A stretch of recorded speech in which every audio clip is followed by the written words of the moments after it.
শ্রীগুরু জয়।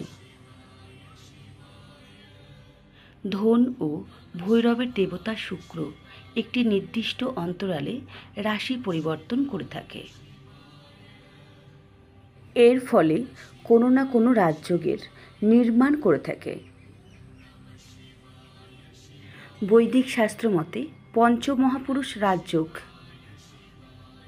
অর্থাৎ লক্ষ্মীনারায়ণ রাজযোগ,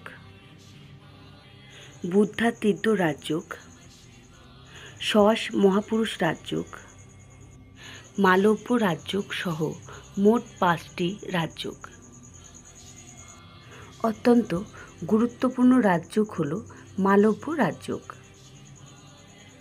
কেননা বৈদিক শাস্ত্র মতে শুক্র মালব্য রাজযোগের নির্মাণ করে থাকে। ধন ও ভৈরবের দেবতা শুক্র একটি নির্দিষ্ট সময়ে রাশি পরিবর্তন করে থাকেন। তার ফলেই তৈরি হয়ে থাকে মালব্য রাজযোগ। আগামী 18 সেপ্টেম্বর শুক্র গ্রহ স্বরাশি তুলাতে প্রবেশ করতে চলেছেন। তুলা রাশি,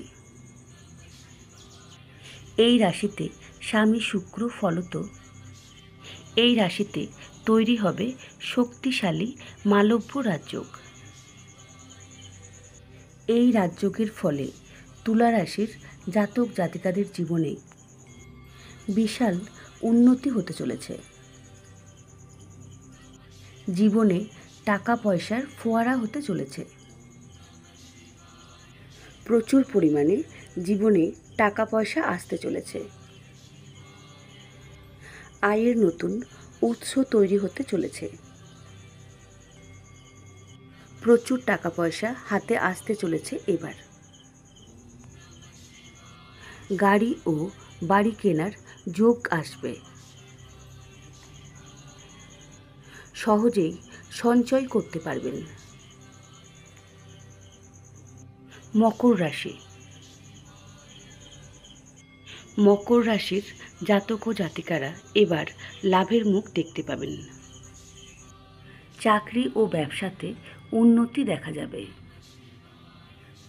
টাকা পয়সার পরিস্থিতি আগের থেকে আরও ভালো হতে চলেছে। যে কাজেই হাত দেবেন সেই কাজেই অর্থ আসবে। সমাজে সুনাম অর্জন করতে পারবেন। কর্মের ক্ষেত্রে বিদেশ যোগ দেখা দিতে পারে।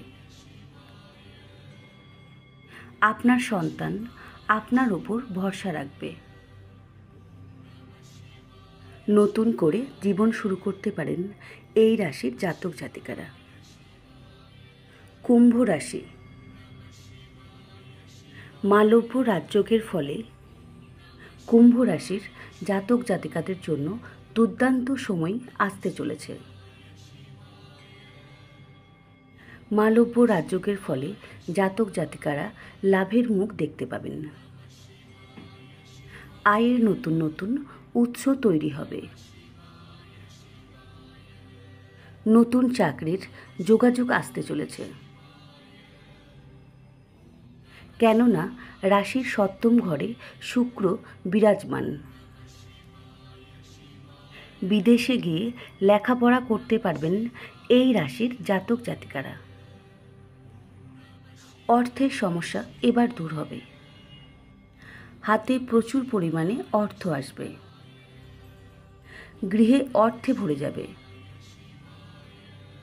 আপনার প্রাপ্য সম্পত্তি ফিরে পাবেন। সমাজে মান সম্মান বৃদ্ধি পাবে। ভিডিওটি ভালো লাগলে লাইক ও সাবস্ক্রাইব করে দিন। নমস্কার, ভালো থাকবেন।